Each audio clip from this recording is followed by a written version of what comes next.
பிதாவாகிய தேவனையும் ஆண்டவர் இயேசுவையும் அறிகிற அறிவினாலே கிருபையும் சமாதானமும் பெருகுவதாக.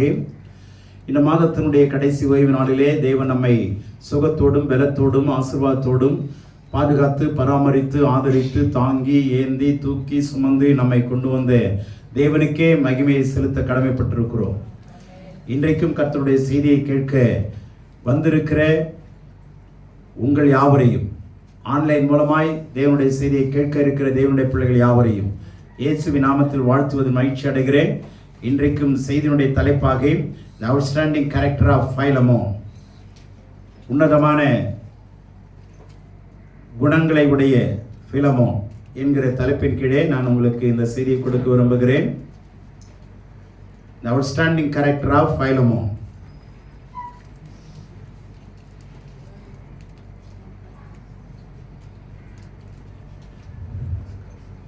இந்த சின்ன நிருபம் ஆழமான ஒரு சத்தியங்களை தாங்கி நிற்கிறது.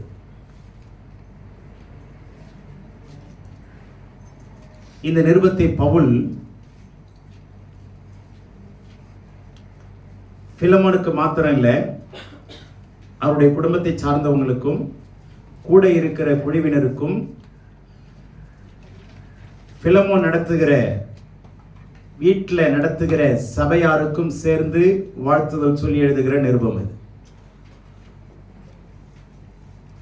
இதில் முக்கியமான நபர்கள் யாரெல்லாம் வர்றாங்கன்னா, பரிசுத்த பவுல், தீமோத்தேயு, பிலமோன், அப்பியால், அர்க்கிப்பு, அதோடு ஒனேசிம். இதை தாண்டி எப்பாப்ராஸ் என்கிற மக்களும் இன்னும் அதிகமாய் பின்னாடி பார்க்கிறோம். சரி, இந்த நிருபத்தில் பவுல் எழுதும்போது கிறிஸ்து இயேசு நிமித்தம் கட்டப்பட்டவனாயிருக்கிற அப்படின்னு ஆரம்பிக்கிறார்.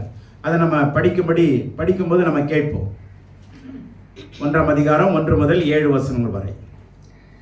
கிறிஸ்து இயேசுவின் நிமித்தம் கட்டப்பட்டவனாயிருக்கிற பவுலும் சகோதரனாகிய தீமோத்தேயுவும் எங்களுக்கு பிரியமுள்ளவனும் உடன் வேலையாளுமாயிருக்கிற பிலமோனுக்கும் பிரியமுள்ள அபியாலுக்கும் எங்கள் உடன் போர் சேவகனாகிய அர்க்கிப்புவுக்கும் உம்முடைய வீட்டிலே கூடி வருகிற சபைக்கும் எழுதுகிறதாவது, நம்முடைய பிதாவாகிய தேவனாலும் கர்த்தராகிய இயேசு கிறிஸ்துவினாலும் உங்களுக்கு கிருபையும் சமாதானமும் உண்டாவதாக. கர்த்தராகிய இயேசு கிறிஸ்துவினிடத்திலும் எல்லா பரிசுத்தவான்களிடத்திலும் உள்ள உம்முடைய அன்பையும் உம்முடைய விசுவாசத்தையும் நான் கேள்விப்பட்டு என் ஜெபங்களில் உம்மை நினைத்து எப்பொழுதும் என் தேவனுக்கு ஸ்தோத்திரம் செய்து உங்களில் உள்ள சகல நன்மைகளும் தெரியப்படுகிறதினாலே உம்முடைய விசுவாசத்தின் அந்யோன்யம் கிறிஸ்து இயேசுவுக்காக பயன்பட வேண்டுமென்று வேண்டுதல் செய்கிறேன்.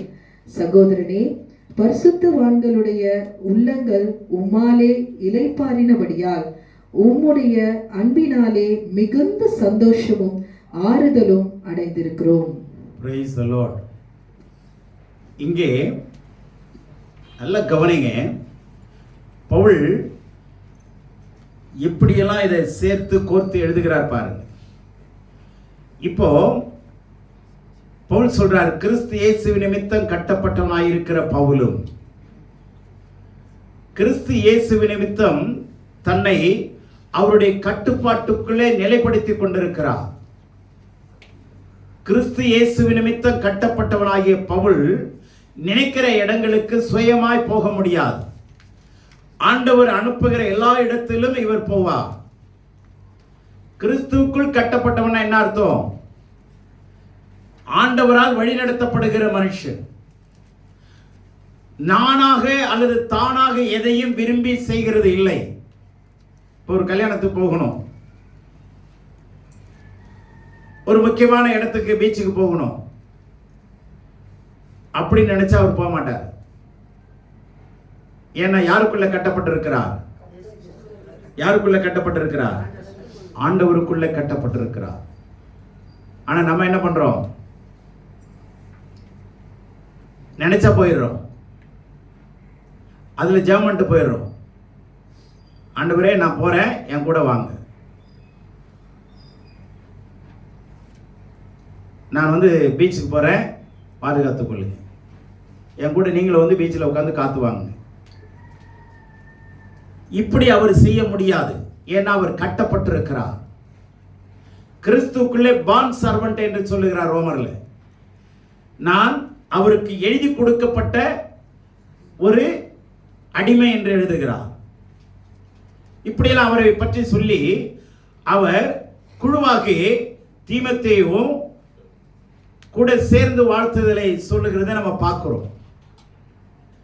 சரி, முக்கியமா இப்போ பிலமோனை பத்தி எழுதும்போது இந்த பிலமோன் யாருன்னா, இவர் வந்து ஒரு வெல்தி ஸ்லேவ் ஓனர்.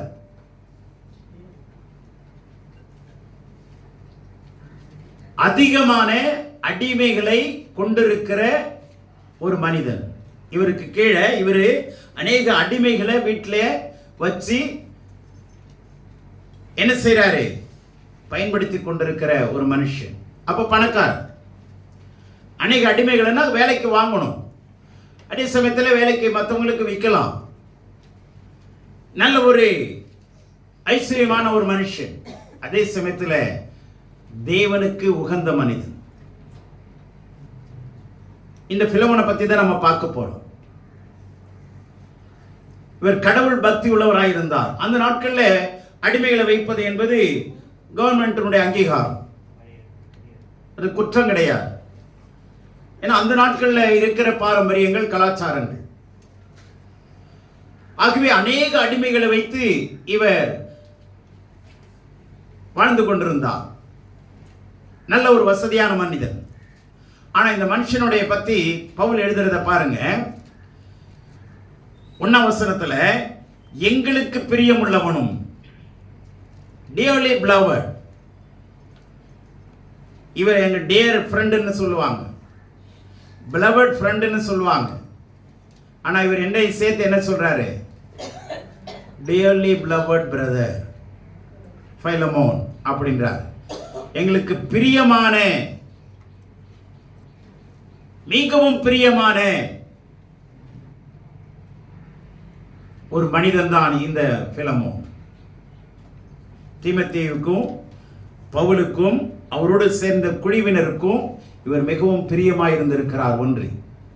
இரண்டாவது, உடன் வேலையாள், fellow labourer, fellow servant, fellow worker, உடன் வேலையாளாய் இருந்திருக்கிறார்.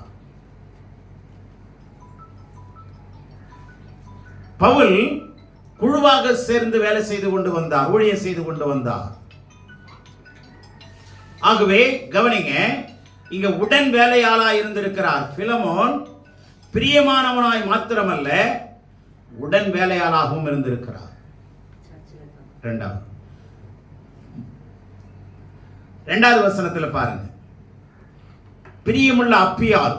இது யாரு அப்படின்னா பிலமோனுடைய மனைவி. பிலமோனுடைய மனைவி பேர் தான் அப்பியாள்.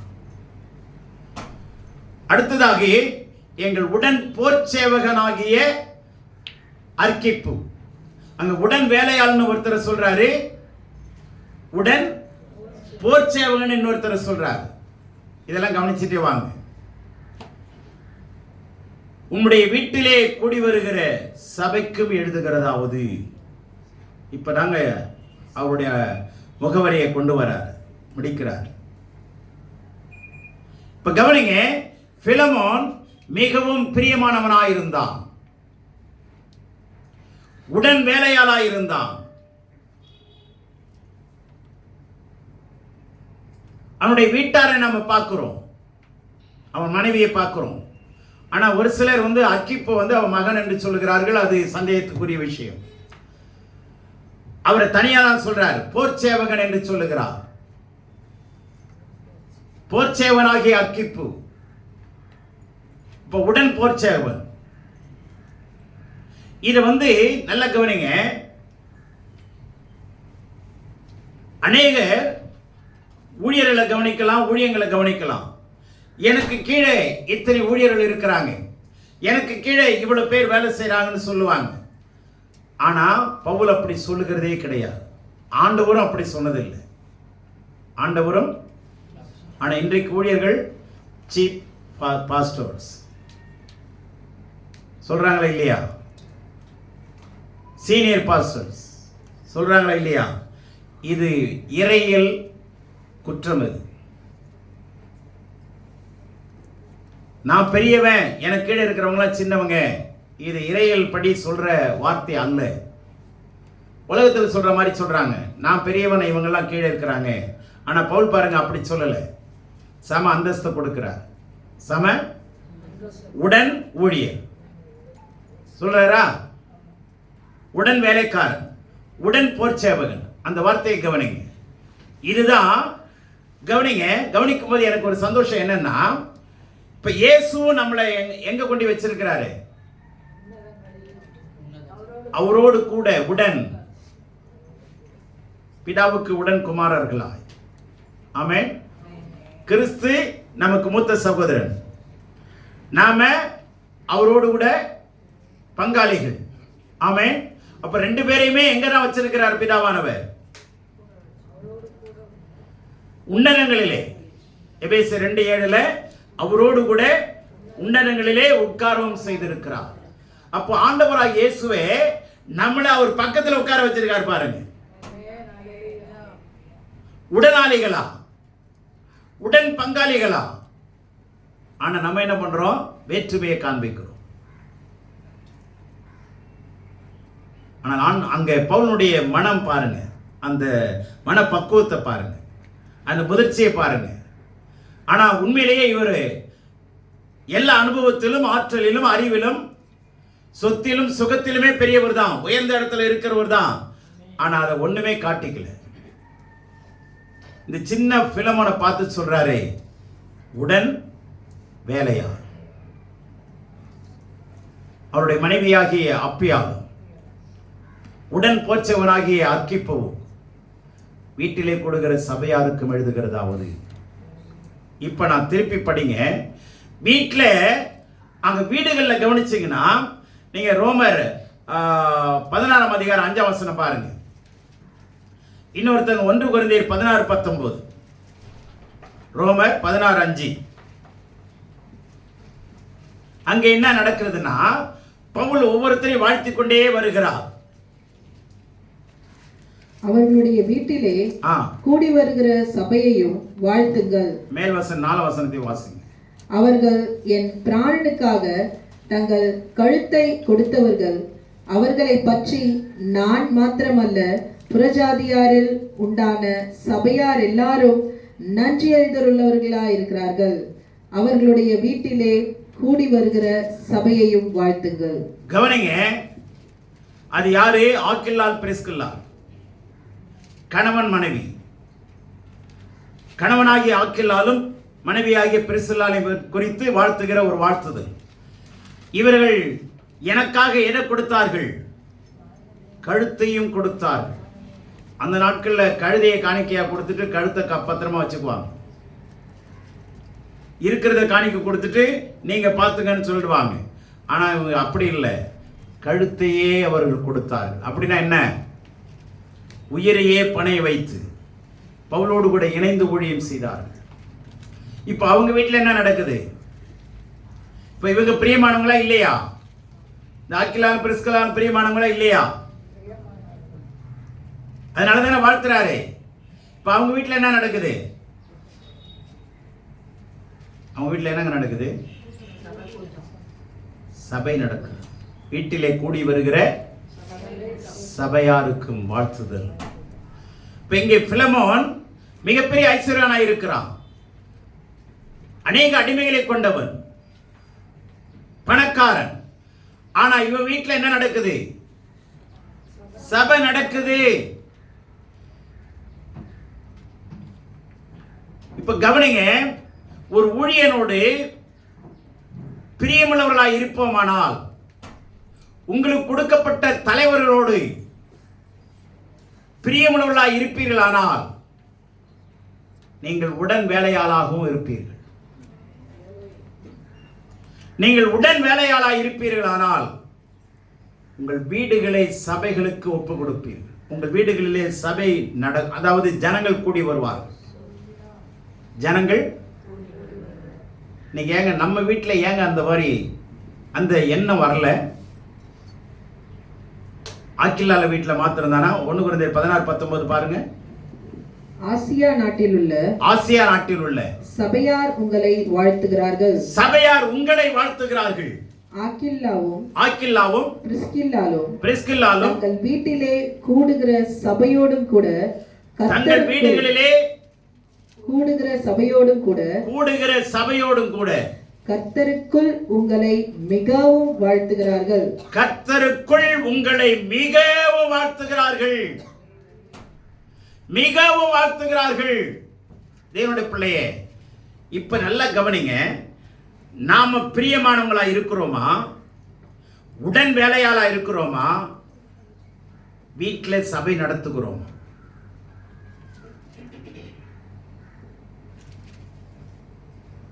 யோசனை பண்ணுங்க.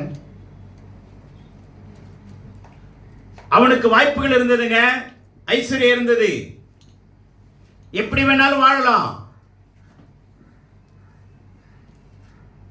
பிலமோனை குறித்து எவ்வளவு அருமையான சர்டிபிகேஷன் பாருங்க. எப்படி இவர் சும்மா கௌரவப்படுத்துறாரா? இல்ல, உண்மையிலேயே கௌரவப்படுத்துகிறார். அவனுடைய பேர் வேதத்தில் எழுதப்பட்டிருக்கிறது பாருங்க. அவனுக்கு கொடுக்கப்பட்ட தலைவனாகிய பவுலோடு கூட அவன் பிரியமானவனாய் நடந்து கொண்டான். நம்மளுடைய வாழ்க்கையில ஒவ்வொருத்தரும் நீங்க பிரியமானவங்களா இருக்கிறீங்களா? யோசிச்சு பாருங்க. உன்னத பாட்டில் சொல்லுது, முள்ளுகளுக்குள்ளே லீலி புஷ்பம் எப்படி இருக்கிறதோ அப்படியே என் நேசரும் குமாரருக்குள்ளே என் நேசரும் இருக்கிறார். புரியுதுங்களா? தேவனுடைய பிள்ளையே, நல்ல கவனிங்க. நாம குமாரனா இருக்கிறோமா? பிரியமான குமாரனா இருக்கிறோம்? குமார்த்தைகளா இருக்கிறோமா? பிரியமான குமார்த்தைகளா இருக்கிறோமா? நீங்க அப்படி பிரியமான குமார்த்தைகள் என்று அழைக்கப்படுவீர்களானால் அடுத்த வார்த்தைக்கு வரணும். இப்ப பிரியமான குமார்த்தைகள் கை வைத்து அலையிலே சொல்லுவோம்னா எத்தனை பேர் சொல்லுவீங்கன்னு எனக்கு தெரியாது. அவங்கவுங்களுக்கு அவங்கவுங்க பிரியமானவங்க, அவங்கவுங்களுக்கு அப்படிதானே? ஆனா இவர் அப்படியே சொல்றாரு, இல்லைங்க, பிலமோன் எனக்கு பிரியமானவர். எனக்கு இல்லை, எங்களுக்கு பிரியமானவர். தீமோத்தேயு கேளு, அவன் சொல்லுவான், he is a wonderful man of God, God chosen vessel. கடவுளால் தெரிந்து கொள்ளப்பட்ட பாத்திரம். நான் ரொம்ப நேசிக்கிறேன், ரொம்ப பிரியமானவர். he is so beloved. அவன் அப்படிதான் சொல்லுவான். நாமளே என்ன செய்கிறோம்? நானும் விசுவாசிதான், நானும் விசுவாசிதான், நானும் பிரியமானவன் தான் அப்படின்னு நாமளே சொல்லிக்கிறதுல அர்த்தம் இல்லை. உன்னுடைய ஊழியன் ஒன்று சொல்றாங்களா? எனக்கு பிரியமானவர்களா இருக்கிறீங்கன்னு சொல்றாங்களா? அப்படி பிரியமானவங்களா இருப்பீர்களானால் உடன் வேலையாளாகவும் இருக்கணும்.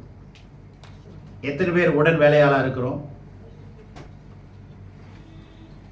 கொஞ்சம் யோசிங்க. நம்ம போக்கில் போயிட்டே இருக்குங்க. அதாவது இந்த படகு காத்தடிக்கிற பக்கம் போயிட்டு, தெரியுமா? காத்தடிக்கிற பக்கம் போயிட்டே இருக்கும். கண்ட்ரோல் பண்றது கஷ்டங்க. அது மாதிரி நம்முடைய ஓடம் ஓடிட்டே இருக்கு. ஆனா ஒரு கட்டுப்பாட்டுக்குள்ள இருக்குதா? அவர் என்ன ஆரம்பிக்கிறார் பார்த்தீங்களா? நான் கிறிஸ்துவுக்குள் கட்டப்பட்டவன்றார். அப்ப என்னால நானா எதையுமே என்ன செய்ய முடியாது, நிர்ணயிக்க முடியாது. நானா எதுவும் தீர்மானிக்க முடியவில்லை. என்னை இயக்குகிறவர் என்னுடைய இயக்குனர், ஆண்டவரை பரிசுத்த ஆவியானவர். நான் ஆண்டவருக்கு பிரியமாய் இருக்கிறேன், என்னோடு இருக்கிறவர்களும் எனக்கு பிரியமாய் இருக்கிறார். எத்தனை பேர் பிரியமாய் இருக்கிறீங்க? எத்தனை பேர் உடன் வேலையாளா இருக்கிறீங்க? சிந்திச்சு பாருங்க. கடவுள் ஒரு தனி மனிதனுடைய ஊழியத்தை விரும்புறது இல்லைங்க. நிறைய சபைகள் கொஞ்ச நாளைக்கு முன்னாடி எப்படி இருந்ததுன்னா இண்டிபெண்டன்ட் சர்ச்னு சொல்லுவாங்க.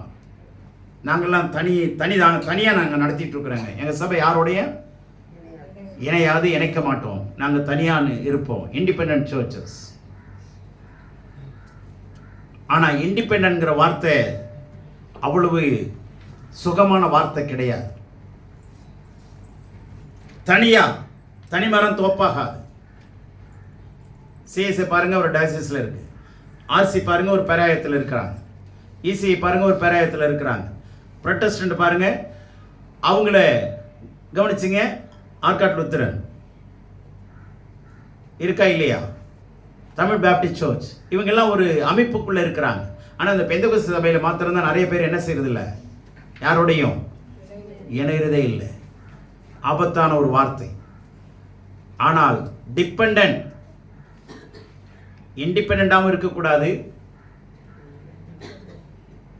இன்டர் டிபெண்டாக இருக்கும், ஒருவரை ஒருவர் சார்ந்து. ஆமென், அல்லேலூயா.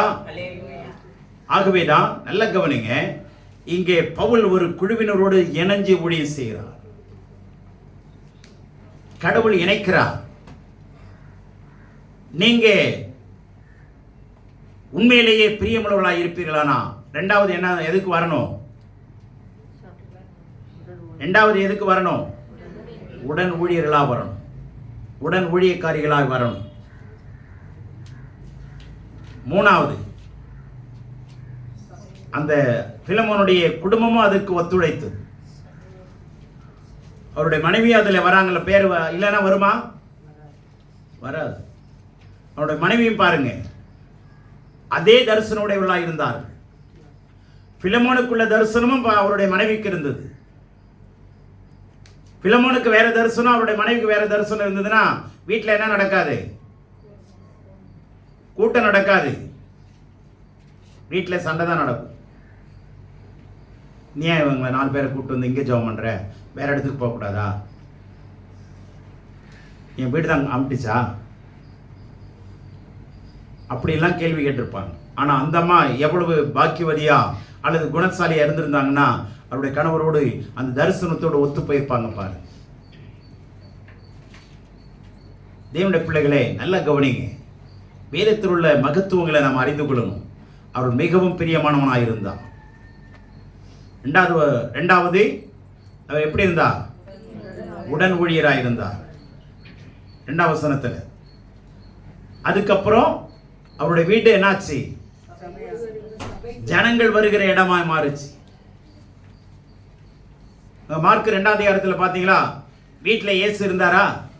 அந்த வீடு முழுவதும் ஜனங்களால் இருந்தாங்களா? சரியா? இப்போ கவனிங்க, கப்பர்நகூம்ல பாருங்க, வீடுகளில் கூட்டம் நடத்தினார்கள்.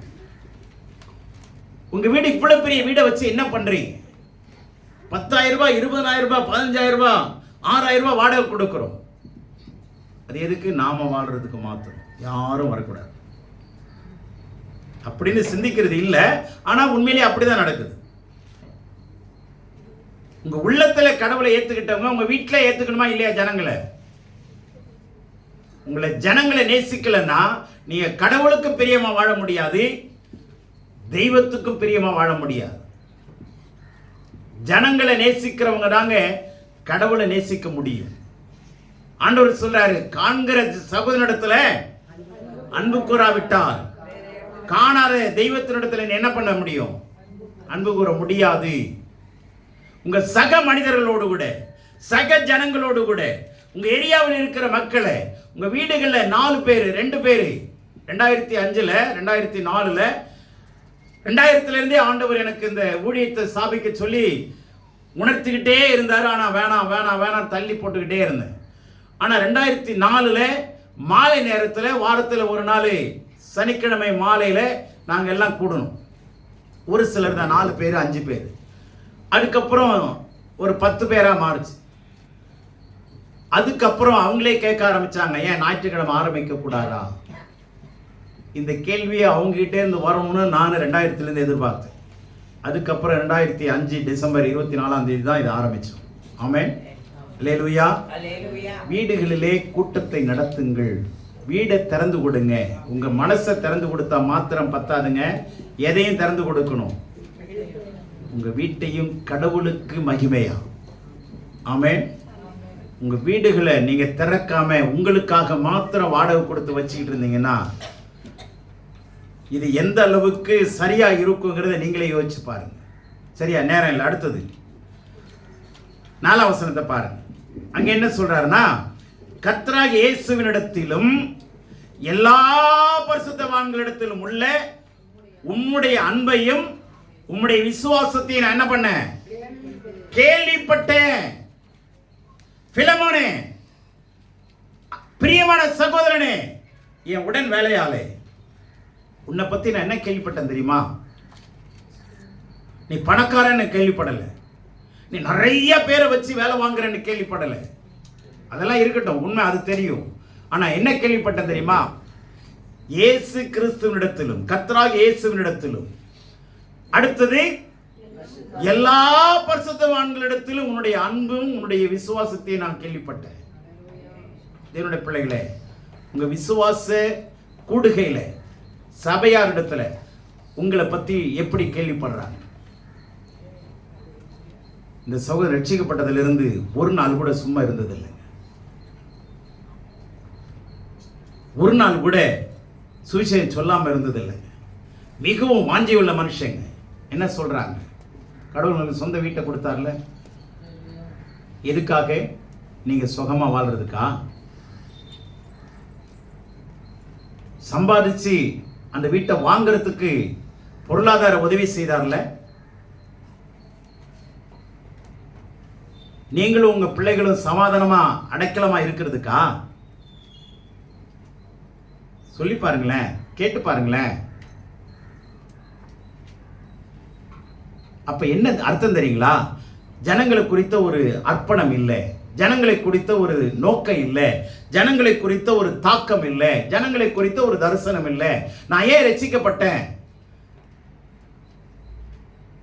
என்னுடைய புருஷன் போறாரு அதனால நான் போறேன், அல்லது என் மனைவி போறாங்க அதனால நான் போறேன். பரிதாபமான ஒரு நிலைமைங்க. It's a desperate condition, wretched condition.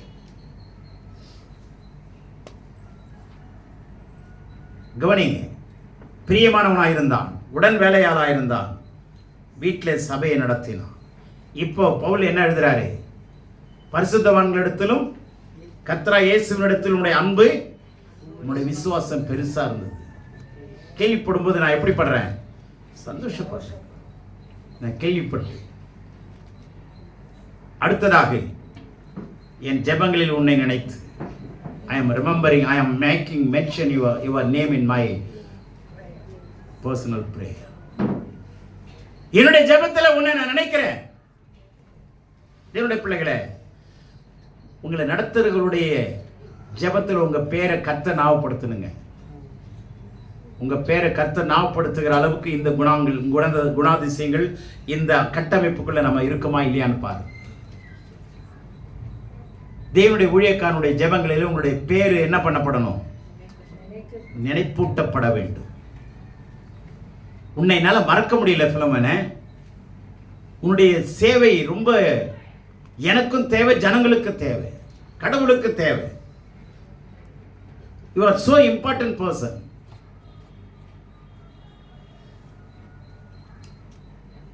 உன்னுடைய சர்வீஸ் அவசியமாக இருக்கிறது.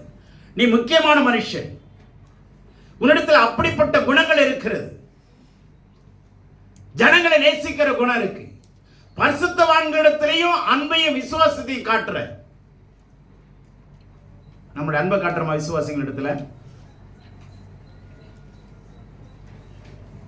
வீட்டை விட்டு நவர்றோமா? வேலைக்கு போறோம், ஊருக்கு போறோம், எவ்வளவோ என்டர்டைன்மெண்ட் பண்றதுக்காக போறோம். ஆனா இந்த தேவ மனுஷனை பார்த்தீங்களா? பரிசுத்தவான்களிடத்திலே உன்னுடைய விசுவாசத்தையும் உன்னுடைய அன்பையும் குறித்து நான் கேள்விப்படுகிறேன். என்ன ஒரு அற்புதமான சாட்சி பார்த்தீங்களா? இந்த சாட்சி ஏன் நமக்கு இருக்கக்கூடாது? அடுத்ததாக, உங்களில் உள்ள சகல நன்மைகளும் தெரியப்படுகிறதுனாலே உம்முடைய விசுவாசத்தின் அந்யோன்யம், இங்க கவனிச்சிங்களா? இந்த கம்யூனிகேஷன் ஆஃப் யுவர் ஃபெய்த், உன்னுடைய விசுவாசத்தின் அந்யோன்யம், the fellowship of your faith, உன்னுடைய விசுவாசத்தின் ஐக்கியம் இயேசுவுக்காக பயன்பட வேண்டும் என்று வேண்டுதல் செய்கிறேன். இப்ப மன்றாடுறாரு, பிலமோனே, உனக்காக நான் விண்ணப்பம் மாத்திரமல்ல, உனக்காக நான் மன்றாடுகிறேன்.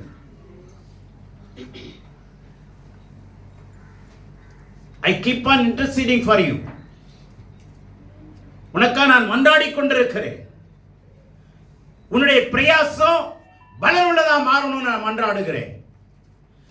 ஏன்னா சகல நன்மைகளும் உங்ககிட்ட இருந்து தெரிய வருது.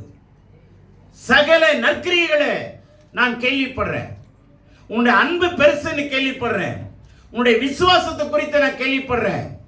அதனால விண்ணப்பங்களில் மாத்திரம் இல்லை, நான் உனக்காக மன்றாடவும் செய்கிறேன். விசுவாசத்தினுடைய அந்யோன்யம் இருக்க, அது மிக பெருசு. உங்க சொந்த ஜனங்களை நீங்க நேசிக்கிறது சாதாரணமான மனுஷனுடைய நிலைமைங்க. அதையும் தாண்டி ஜனங்களை நேசிக்கிறவன் தான் கர்த்தரால் நேசிக்கப்படுகிறவன். ஆமென்.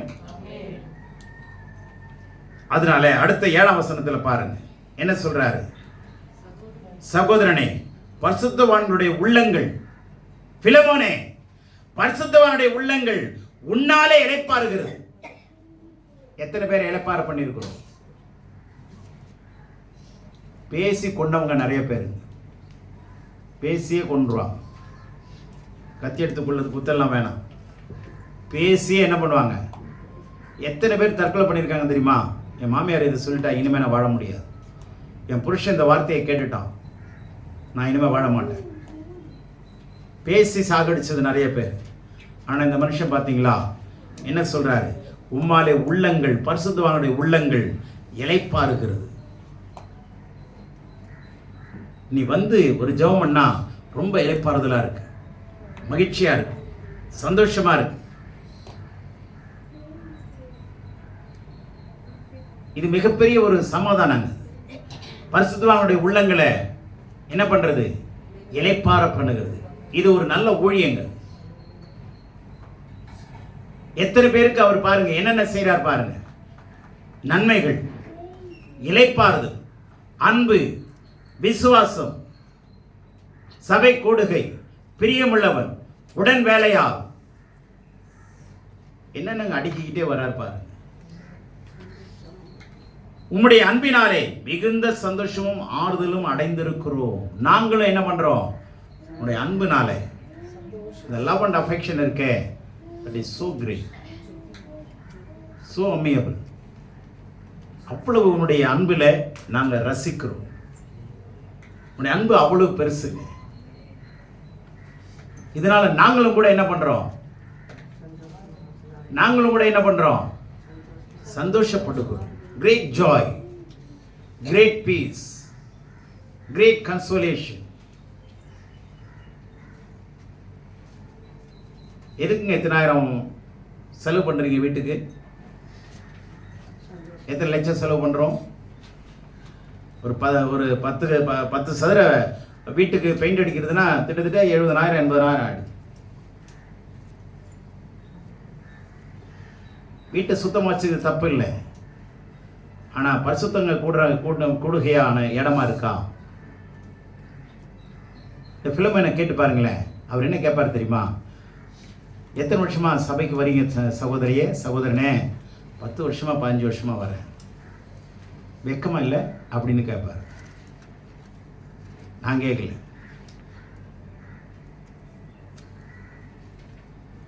மாசத்துல ஒரு 4 பேரை கூட்ட முடியாது. எனக்கு ஞானஸ்தானம் கொடுத்த பாஸ்டர் வந்து 1வது 9 வருஷம் படித்தவர். 1வதே 9 வருஷம் படித்தவர். ஆனால் அவர் மாதிரி ஊழியம் செய்கிறதுக்கு ஆளே கிடையாது. ரோட்டில் நடந்துகிட்டே போயிட்டே இருப்பார். சாயந்தர நேரத்தில் ஒரு 4 மணிக்கெல்லாம் வீட்டை விட்டு கிளம்பிடுவார். ஜிப்பா ஒன்று போட்டுக்காரு, ஒரு சாதாரண வேஷ்டி கட்டிவார், பைபிளை தூக்குவார். 4 மணிக்கு அந்த கடத்திற்கு ஓரமாக போவார், 4 பல்ட்டி அடிப்பார்.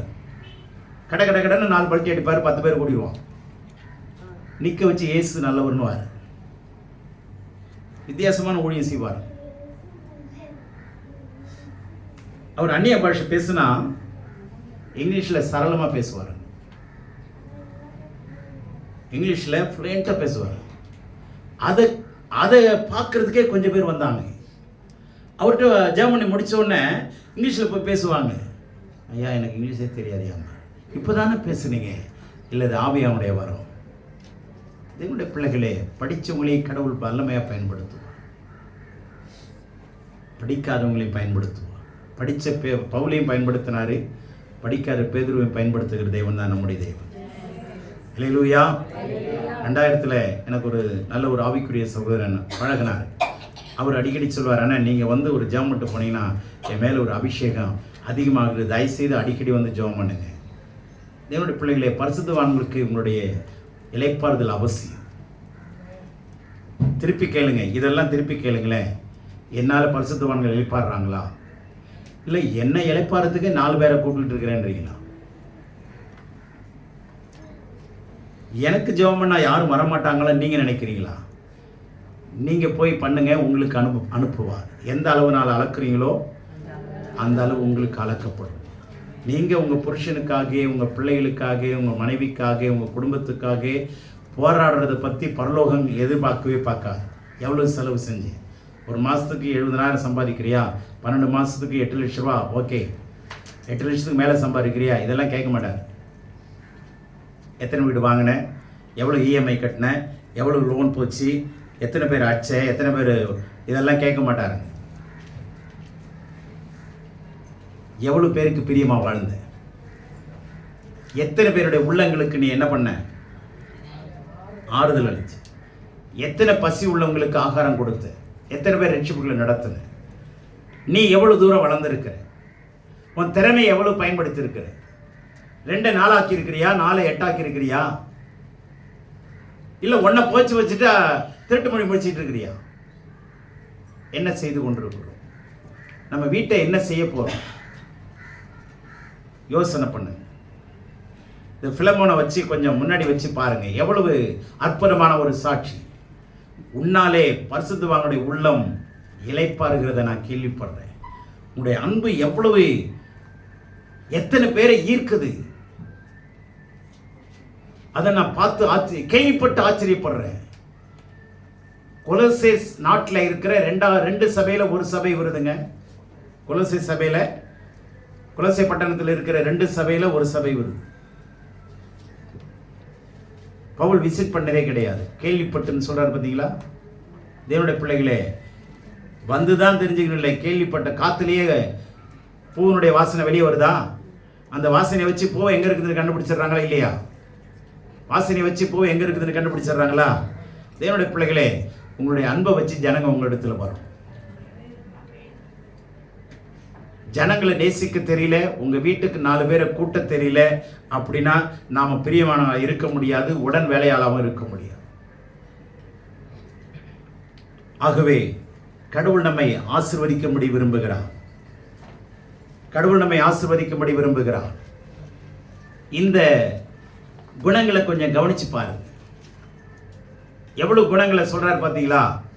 பிரியமானவன், உடன் வேலையால், அவருடைய மனைவியும் பிரியமா இருக்கிறாங்க, வீட்டில் சபை நடக்குது. அதுக்கப்புறம் இயேசுவினிடத்திலும் பரிசுத்தவான்களிடத்திலும் அன்பும் விசுவாசமும் இருக்குது. அதனால ஜெபங்களை நான் உன்னை நினைக்கிறேன், அதனால தேவனுக்கு நான் ஸ்தோத்திரம் செய்கிறேன். சகல நன்மை இருக்கு, விசுவாசத்தில் அந்யோன்யம் இருக்கு. இதுக்காக நீ இயேசுவுக்காக பயன்பட வேண்டும் என்று நான் மன்றாடி ஜெபிக்கிறேன். பரிசுத்தவான்களுடைய உள்ளம் உம்மாலே இளைப்பாறுகிறது. உம்முடைய அன்பினாலே மிகுந்த சந்தோஷமும் ஆறுதலும் நாங்களும் அடைகிறோம். சிந்திச்சு பாருங்க. கர்த்தர் நம்மோடு கூட பேசுவாராக. ஆமென்.